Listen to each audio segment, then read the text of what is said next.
Hi, I'm Wyatt Owensby, and I'm ranking all the Jada Toys figures I have so far. Please note this is a completely subjective list and based only on the figures that I've collected thus far. Here they are for reference. Let's go.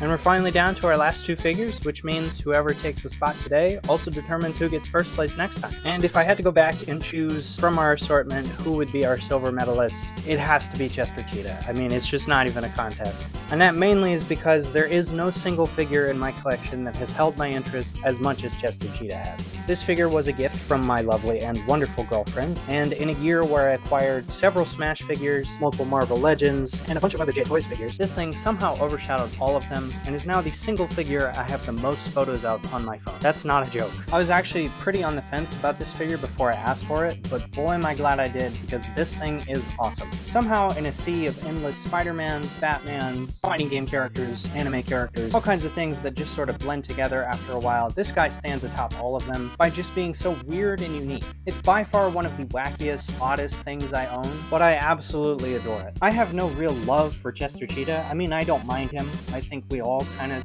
think he's fine, but I don't think anyone particularly loves him, and yet this figure is one of the best figures they've ever made, and that's what you get with Jada Toys. Even if you're not super into Invincible or Scooby-Doo or food mascots or whatever licenses they're going to get their hands on, you have a guarantee that when you get a Jada Toys product in hand, it will be one of the best value per dollars purchases you've ever made. This thing does not need to function half as well as it does, and yet this thing is more well articulated than most of the stuff I own. The only two areas in terms of articulation where he suffers is the hips and forward ankle movement. Kind of surprising his hips don't get out to splits, since that's been pretty consistent with all the other Jada Toys figures, but since everything else functions pretty much perfectly, I don't think anyone's gonna notice. This guy is super dynamic, and considering he's a character who's typically portrayed as pretty agile and flexible, no pose is off limits here. This figure can easily go toe-to-toe with the other Jada Toys figures, and definitely outclasses most of my other stuff. Since we briefly talked about articulation, I guess we need to touch on accessories too. He comes with 4 hands, and 2 little things to hold. A teeny tiny Cheeto bag, which the printing on is awesome, and a 1-to-1 scaled Cheeto. Not edible, by the way.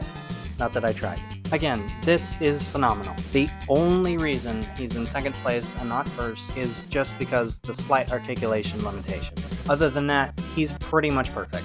The main reason it's so awesome is because it's exactly what it needs to be, and yet it's so much more. It looks awesome, it poses even better, and it comes with just enough to justify the price. If you're on the fence like I was, I highly recommend you get off that fence and make your decision to buy one now. You will not be disappointed once you get it in hand. This figure is definitely a 9.5, if not a 10 out of 10. So with that rousing endorsement, that's about all I have. Thanks for watching. See you next time when we cover first place.